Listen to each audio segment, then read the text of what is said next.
We only kept you for the tax benefits. My mother said. Smiling. She said it in the middle of my 25th birthday dinner. On a crowded Friday night at the only decent restaurant in Willow Creek. Plates clattered. Country music hummed through ceiling speakers. Half the town was in that room. 6 words. That was all it took to collapse 25 years of memories into something else entirely. But there was one thing Diane Carter didn't know. I had been preparing for this moment for 8 months. I didn't raise my voice. I didn't push back from the table. I didn't walk out. I just sat there, watching her across the table while the words settled into the air like dust after a crash. 3 tables behind her sat a man, a woman, and a tall kid scrolling on his phone. They weren't strangers. Not to me. My father shifted uncomfortably beside her, staring at the table like it held instructions he couldn't follow. Diane kept talking. The same calm voice she used at church potlucks and charity drives. Under the table. My hand slipped into my jacket and closed around an envelope. Everything that was about to happen in that restaurant had been waiting inside it. But to understand why, you need to hear how it started. My name is Ethan Carter. I'm 25 years old. And until 8 months ago, I believed I understood exactly who I was. Willow Creek, Ohio is the kind of town where everybody knows 2 things about you before they ever meet you. Your last name and your parents' reputation. Population just under 4,000. 1 grocery store. 2 churches. A diner. And Maggie's Place, the restaurant where half the town gathers every Friday night like it's a weekly ritual. In Willow Creek, stories travel faster than facts. And for 25 years, the story about my parents was simple. Diane and Robert Carter were good people. Church every Sunday. Volunteer work twice a month. The kind of couple neighbors trusted to organize charity drives and bake sales. If someone's roof leaked or their truck wouldn't start, my father showed up with tools. If someone's kid needed a babysitter, my mother offered. And somewhere inside that reputation, there was always me, their adopted son. Diane loved telling that part of the story, usually with a hand on my shoulder and a voice full of pride. We chose Ethan. She'd say to anyone willing to listen. He was our miracle. People in town ate that up. The brave couple who couldn't have children and opened their home anyway. The generous parents who rescued a baby who might have ended up anywhere else. I heard that story so many times growing up, I stopped questioning it. It was just part of the background noise of my life. Like the church bells on Sunday mornings or the hum of trucks on Highway 17. By 25, I was working full-time at Cooper's Auto Garage on the edge of town. Oil-stained hands. Long days. Steady work. Not glamorous. But it paid the bills. I rented the converted garage apartment behind my parents' house. $400 a month. Cheap enough that leaving Willow Creek never seemed urgent. From the outside, everything looked normal. Small town. Honest work. Respectable family. And for most of my life, I believed that version of the story too. Until the night I found a box in my parents' basement that wasn't meant for me. That was the night everything I thought I knew about my life started to come apart. 8 months before that dinner at Maggie's Place. I was on my knees in my parents' basement, dragging dusty cardboard boxes across a concrete floor. The basement smelled like old paint, damp wood, and the kind of clutter that builds up over decades. Christmas decorations, fishing rods, broken lamps nobody ever threw away. My mother had left a sticky note on my apartment door that morning. Basement Saturday. Clear space for Brittany. Don't forget, Brittany was my cousin. Fresh breakup. Moving back to Willow Creek. And apparently my parents' basement needed to be spotless before she arrived. My mother hadn't asked. She rarely did. So there I was, pushing boxes across the floor under a single flickering bulb. Most of it was junk. Until I noticed one box tucked behind the water heater. It was sealed with old packing tape. My mother's handwriting was on top in faded marker. Diane Carter Files. I should have left it alone. Instead, I cut the tape with my pocket knife. Inside was a manila folder. And inside that folder was the moment my life shifted sideways. The first document was an adoption certificate. My name, printed clean, and official at the top. Ethan Carter. Adopted at 3 days old. I sat back on the cold concrete, staring at the page. I'd always known I was adopted. That part wasn't a secret. My mother told the story often enough. But underneath that document was something I had never seen before. Another birth certificate. The original one. Different hospital. Different name. Baby boy Bennett. Mother, Laura Bennett. My stomach tightened. I had never heard that name before. Not once in 25 years. Under the birth certificate sat a third sheet of paper. A receipt from a tax consultant. One line highlighted in yellow. Federal adoption tax credit $6,200. I stared at that number for a long time. The basement was silent except for the slow drip of something somewhere in the pipes. $6,200. I did the math automatically. That number had been filed in the same folder as my birth certificate. Not in the financial records. Not in the tax drawer upstairs. Right next to the paperwork that proved who I was. I sat there for nearly 40 minutes. I didn't cry. I just started recalculating memories. Every time my mother told neighbors how blessed they were to adopt me. Every time my father changed the subject when I asked about baby photos. Every Christmas card my mother mailed that said our greatest gift in careful cursive handwriting. I pulled out my phone and called Marcus. He picked up on the second ring. "You break something again?" he asked. "I need you to come by." I said. "Your parents' place." I glanced at the folder still open in my lap. Parking lot behind the garage. There was a pause. "Ethan," Marcus said slowly. "You're worrying me. Just come." 20 minutes later he pulled his truck beside mine behind Cooper's garage. The shop lights were off for the night. The gravel lot was empty. Marcus read the birth certificate under the glow of his dashboard. Then he read it again. "Bennett," he said quietly. "You ever hear that name before?" He leaned back in his seat. "Remember that DNA kit I got you for Christmas?" I did. One of those ancestry kits that people use to track relatives and family history. It was still sitting unopened in my bathroom drawer. I'd told him I didn't need it. I already knew who I was.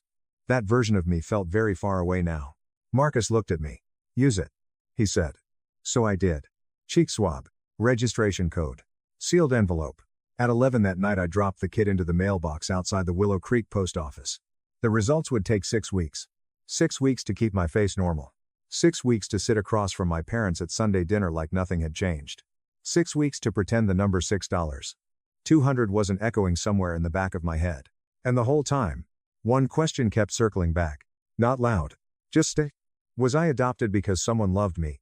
Or because the math worked out? 6 weeks is a long time, when you're waiting for the truth to show up in an email. Especially when the people you're waiting on sit across from you at dinner every Sunday. The day after I mailed the DNA kit. Life in Willow Creek continued exactly the way it always had. The same routines. The same conversations. The same version of my parents that everyone in town believed in. Only now I was watching them differently. I kept working at Cooper's auto garage during the week. Oil changes. Brake jobs. The occasional engine rebuild when something interesting rolled through the door. My hands stayed busy. Which helped keep my head quiet. But every evening I drove back to the small garage apartment behind my parents' house. $400 a month. Cheap rent. Family insurance plan. Utilities included. For most of my life I'd thought of it as generosity. Now I started seeing it as leverage. At Sunday dinner my mother passed the mashed potatoes across the table. "After everything we've done for you," she said casually when I mentioned borrowing the truck for a job interview in Columbus. That phrase. She used it a lot. After everything we've done for you.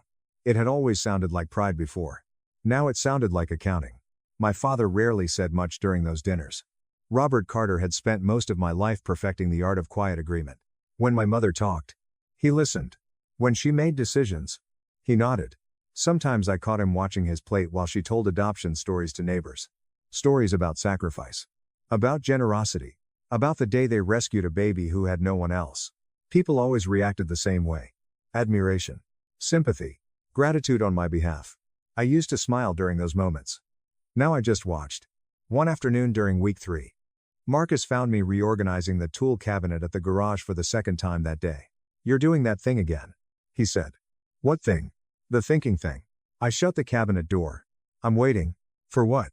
"Proof." He leaned against the workbench and folded his arms. "You could just ask them," he said. "Ask them what?" "Hey Mom. Did you adopt me because of a tax write-off?" Marcus grimaced slightly. I shook my head. "If I ask before I know the truth, they control the story. And, if you wait, then I control the moment." He studied me for a second. "You've been planning this already, haven't you?" "Not planning," I said. "Preparing. There's a difference." Because during those 6 weeks, I started noticing details I'd ignored my entire life. The way my mother always mentioned adoption when she needed praise. The way she reminded people how expensive raising a child was. The way my father went silent every time the conversation drifted too close to the beginning of my life. None of it was dramatic. Just small cracks in the story I'd grown up believing. Week 4. I started looking at apartments online. Not in Willow Creek. In a town called Ashford 2 hours east. Studios started around $650. One-bedroom places closer to $800. It would be tight on a mechanic's salary. But possible. If I transferred to a shop out there. Marcus noticed the listings on my laptop. "You planning to disappear?" Planning options. I said. Because leverage only works when someone has nowhere else to go. Week 5.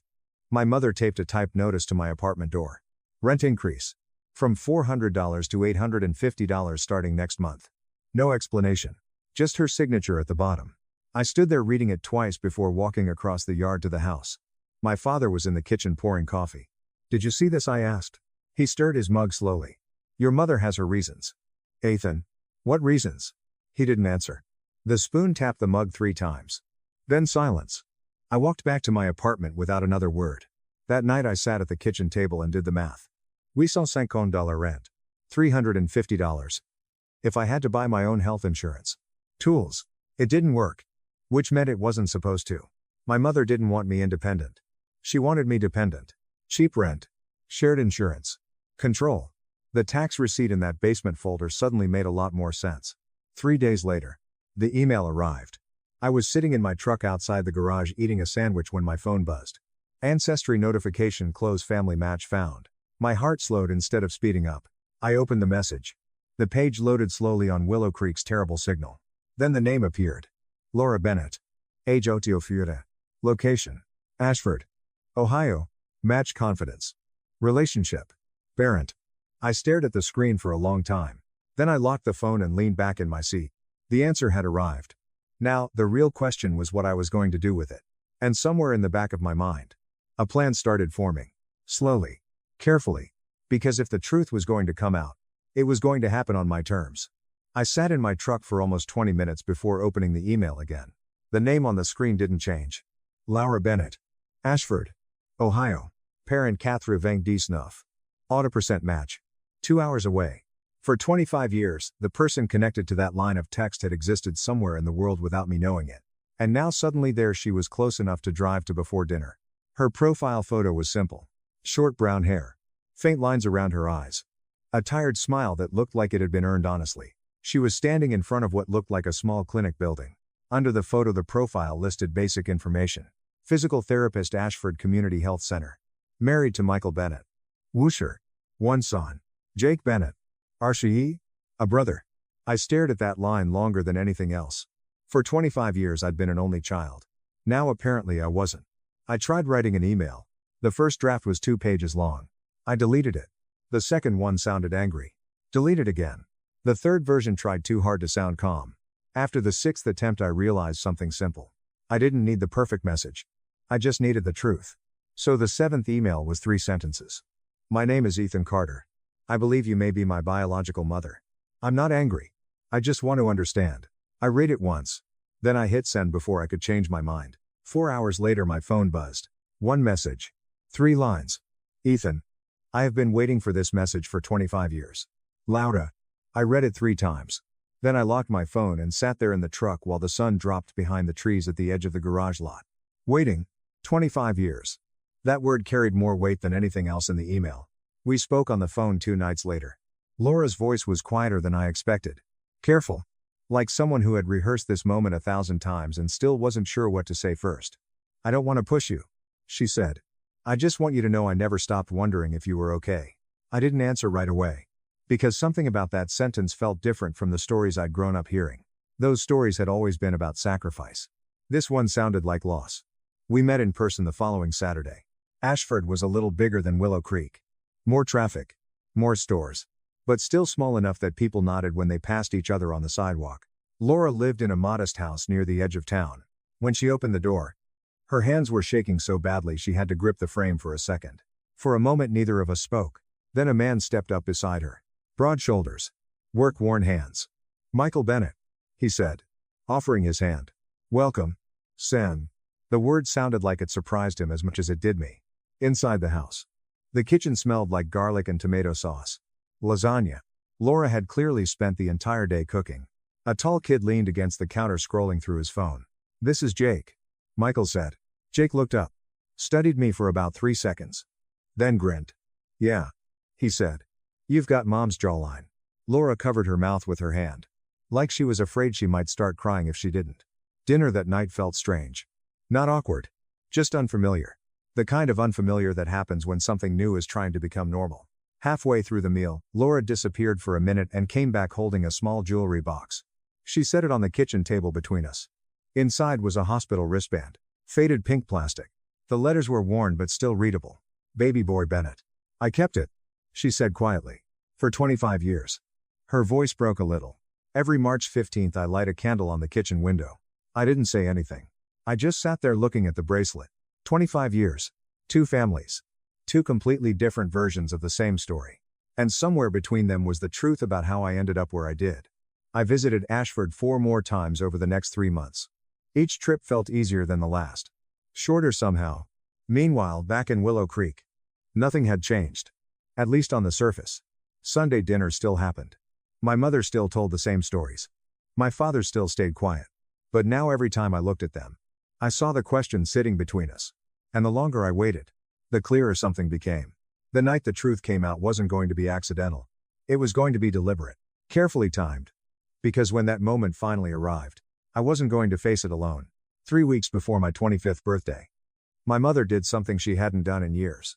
She invited me to dinner. Not Sunday dinner at the house. Not leftovers in the kitchen. A real dinner. Maggie's place. Friday night. Diane said.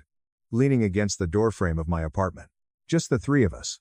Her voice had that sweetness she used when she wanted something. A layer of politeness spread thick over something sharper underneath. We have something important to talk about. I nodded like none of that meant anything. Sure. I said. Sounds good. But I already knew what was coming. 2 weeks earlier I had walked into my apartment after work and found a typed letter on the kitchen table. No greeting. No explanation. Just a single paragraph. Effective next month. Rent for the garage apartment will increase from $400 to $850 per month. If this is not workable, 30 days notice to vacate will be required. Signed, neatly at the bottom, Diane Carter. I sat down at the table and turned the paper over. On the back of a grocery receipt I started doing the math.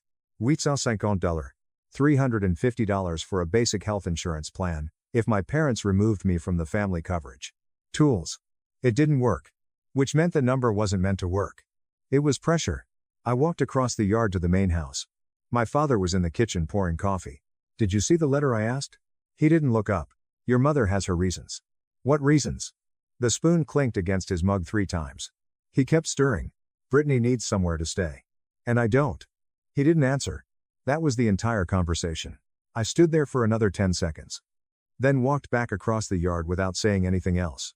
Because arguing would have been reacting. And I wasn't reacting anymore. I was preparing. That night I opened my laptop and searched apartment listings in Ashford. Studios around $650. 1 bedrooms between $700 and $800. Tight. But possible. Especially if I transferred to a shop out there. The next morning I called the insurance marketplace from the break room at the garage. If I get removed from a family plan before 26. I asked the representative. What happens? You have 60 days to enroll in a marketplace plan. How much? For a single adult in your area, roughly $300 to $400 a month depending on coverage. I wrote $350 on a scrap of paper.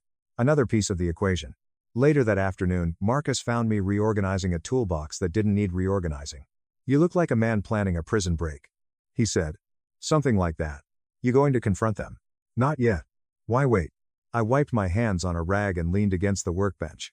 Because if I confront them now, I lose everything at once. Meaning? Housing. Insurance. Marcus nodded slowly. You're setting up your exit first. Exactly. Leverage only works when the other person has no options. I was building options. That night I called Laura. I told her about the rent increase. About the insurance. She listened quietly. You can stay here, she said. Finally. As long as you need. I'll pay rent. I said immediately. There was a short pause on the other end of the line. You sound exactly like me at 22. She said softly. Stubborn. I almost laughed. Almost. 4 days before my birthday. My mother knocked on my apartment door. Not a quick knock. A polite one. When I opened the door she was smiling. Not her real smile. The one she used at church events. Ethan. She said warmly. Your father and I would really like to celebrate your birthday properly this year. Maggie's place. Friday night. She tilted her head slightly.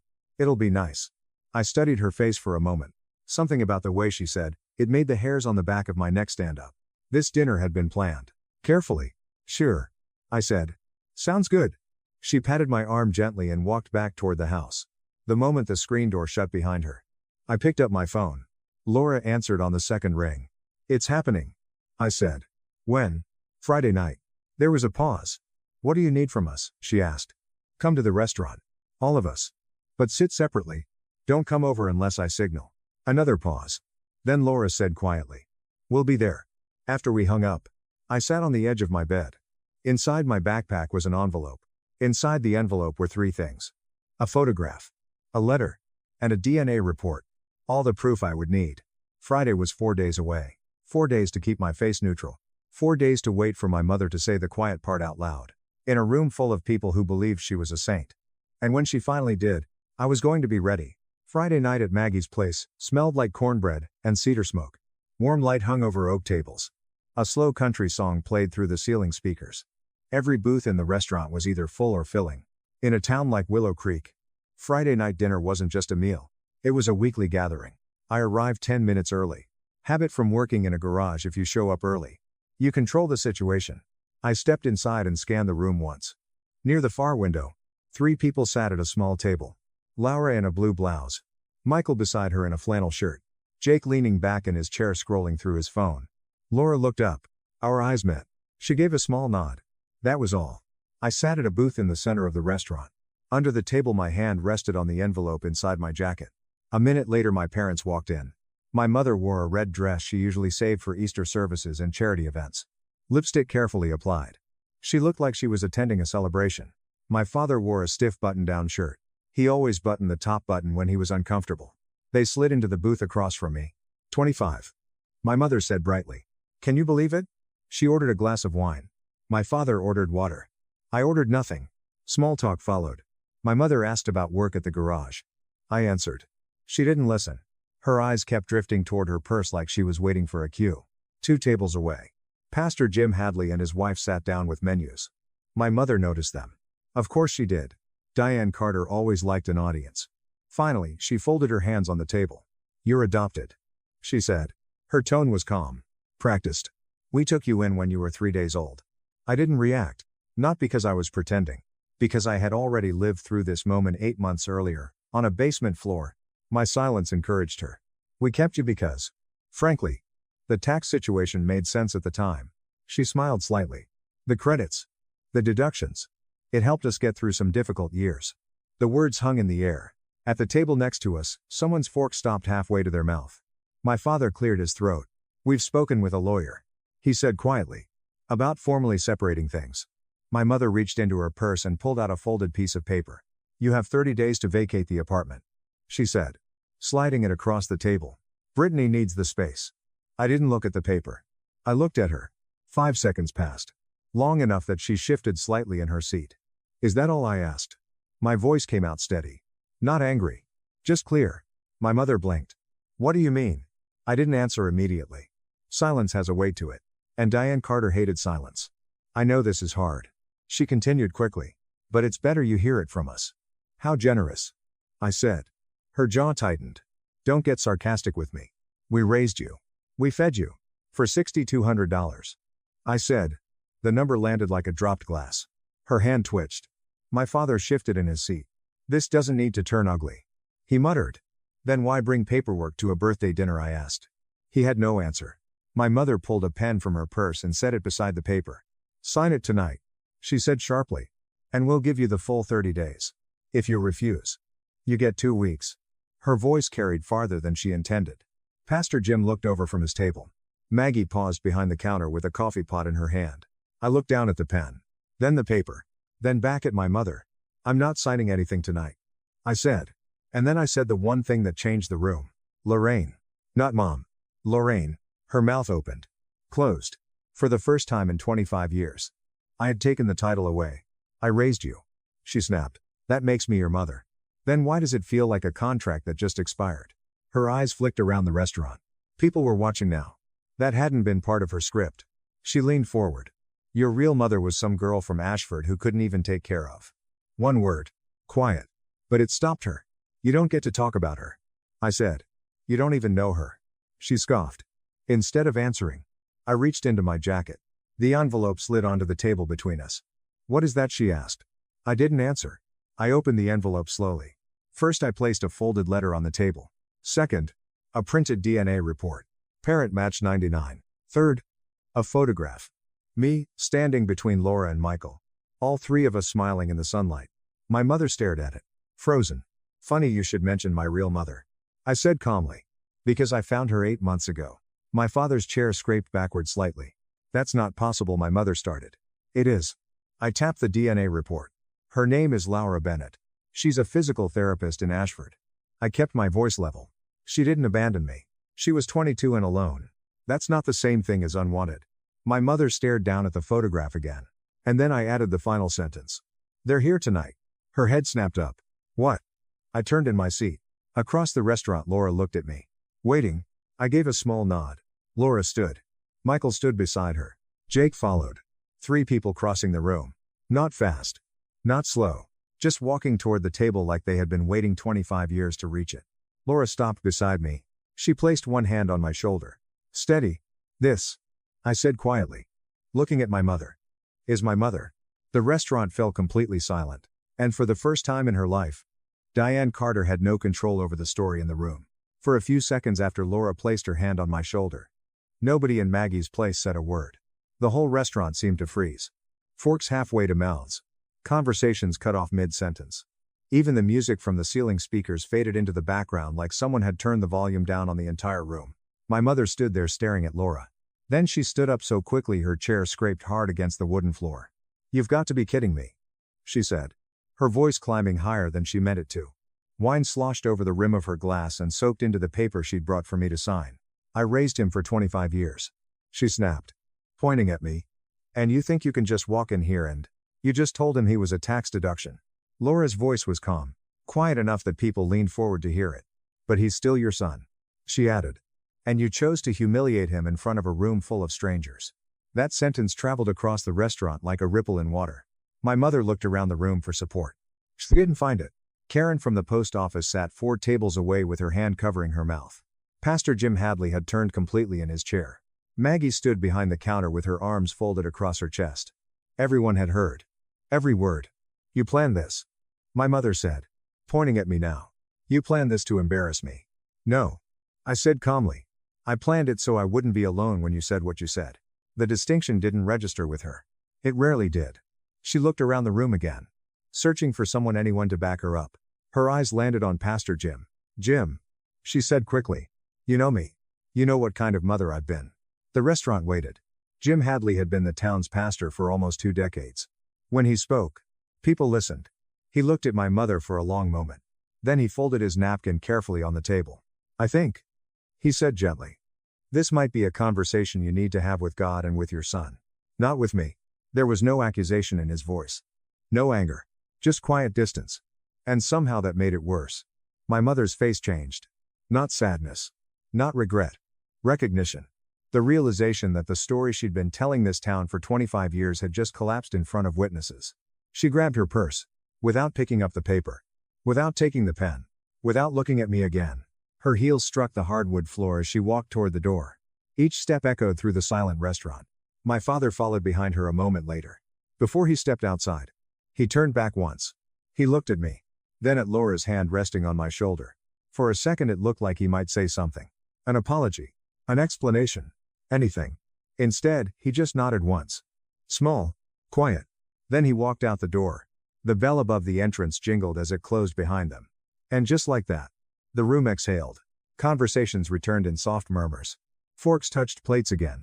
Life in Maggie's place slowly restarted around the empty chair where my mother had been sitting. But the story of what happened that night wouldn't stay inside that restaurant. Not in Willow Creek. In a town this small, truth doesn't travel. It spreads. And by morning, everyone would know exactly what had happened at Maggie's place. The next morning I woke up in the garage apartment behind my parents' house for the last time.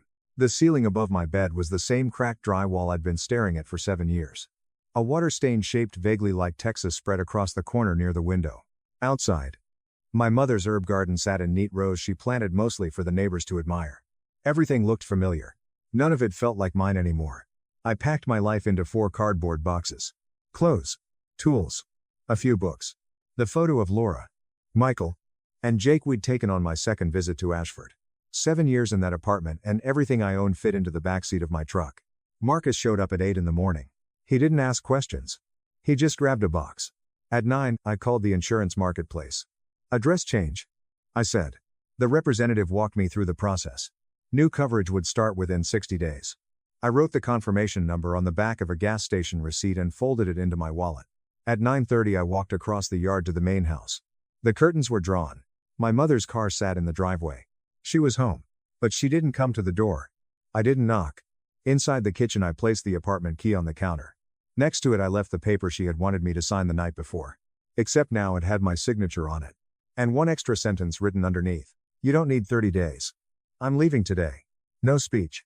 No argument. No final conversation. Marcus and I pulled out of the driveway at 10. For the first 3 miles, I didn't look in the rearview mirror. Then I did. The house grew smaller behind us. I didn't cry when I left. I cried 15 minutes later, when the GPS voice said, "You are now entering Ashford." It was the first time in years that sentence sounded like the truth. Laura was waiting on the front porch when we arrived. Michael stood beside her. Jake leaned against the railing. None of them made a big scene. Laura hugged me once. Quick. Tight. Like she understood I wasn't built for dramatic moments. "You're home," she said. That was it. No speeches. Just space. For the first few weeks I stayed in the guest room. I paid $300 a month even though Laura kept trying to hand the checks back. Eventually, Michael solved that problem by quietly dropping them into the household jar when Laura wasn't looking. It became our unspoken system. I transferred to a mechanic shop in Ashford 2 weeks later. Smaller place. Run by a woman named Anita Patel. 2 bays. 1 waiting room. A shop dog that slept under the tool bench. The waiting area smelled like motor oil and wet golden retriever by 9 every morning. It felt right. Jake and I started watching movies on Saturdays. He liked horror. I preferred anything else. We compromised on action movies and argued about pizza toppings like we'd been doing it our whole lives. One evening Laura stopped halfway through making dinner and stared at my arms. "You roll your sleeves the same way I do," she said quietly. I looked down. She was right. Same fold. Same crease. Same habit. 25 years apart. Nobody said anything else about it. Some things don't need explanation. A month after I moved to Ashford, I started looking for my own place. Studios ran around $650. Not cheap, but doable. The first apartment I signed for had a small window facing a line of oak trees behind the building. The lease was in my name. Every bill was in my name. No family plan. No shared insurance. No cheap rent tied to someone else's approval. Just me. For the first time in my life. The ground under my feet belonged to me. And it felt a lot steadier than the life I had left behind. 1 year later. On March 15th. I turned 26. For the first time in my life. My birthday didn't come with tension hiding under the table. No scripts. No careful performances of gratitude. Just dinner. The table at Laura and Michael's house was set for 5. Laura had made lasagna. The same recipe she'd taught me a few months earlier. Though hers still turned out better every time. Michael grilled steaks out back because, according to him, every birthday needs something slightly burned. Jake handled the cake. He bought it from the bakery in Ashford and wrote, "Happy birthday." Big bro in crooked blue frosting that was already starting to slide off the side. Marcus drove in from Willow Creek that afternoon. He walked through the door carrying a bottle of cheap wine and a card that said, "To the only guy I know who'd survive a family lawsuit and still show up to work Monday." The kitchen filled with noise almost immediately. Jake arguing about pizza toppings again. Marcus telling a story about a customer who tried to fix his own brakes with duct tape. Michael laughing in that quiet way he had head down. Shoulders shaking. Laura moved around the kitchen setting plates like she'd been doing this for years. And maybe in her mind she had. When dinner was finished, Laura brought out the cake. 26 candles. The room filled with light. "This is the first time I get to do this in person," she said softly. Her voice caught on the last word. I looked around the table. Marcus leaning back in his chair. Jake already stealing frosting with his finger. Michael resting one hand on the back of my chair. Laura watching me like she still couldn't believe I was sitting there. I closed my eyes for a second. Not to make a wish. Everything I needed was already in that room. I blew out the candles. Jake clapped. Marcus raised his glass. Laura wiped her eyes quickly before anyone could tease her about it. On my wrist. The hospital bracelet Laura had kept for 25 years rested on a thin silver chain. The plastic had faded. The letters were barely readable. But I wore it every day. Not as a reminder of what I lost. As proof of what I found. And at 26 years old. Sitting at a kitchen table with people who wanted me there. That was more than enough. Looking back now. The hardest part of that night at Maggie's place wasn't hearing my mother say what she said. It wasn't the tax credit. It wasn't the eviction notice. And it wasn't even the moment the whole restaurant realized the story they'd believed for 25 years wasn't true. The hardest part was realizing how long I had been performing gratitude. For most of my life I believed I owed something to the people who raised me. Not respect, that part is normal. I mean something heavier than that. A kind of permanent debt. A feeling that I had to prove I deserved the roof over my head. The insurance card in my wallet. The space I took up in their house. When someone controls the things you need to survive: housing, money, documents, access, it's easy for that control to disguise itself as love. But they're not the same thing. Love doesn't keep a ledger. Love doesn't calculate returns. And love doesn't remind you of its cost every time you ask for something. For a long time I thought what my parents gave me was generosity. Now I understand it was leverage. And once you see the difference between those two things, it's impossible to unsee it.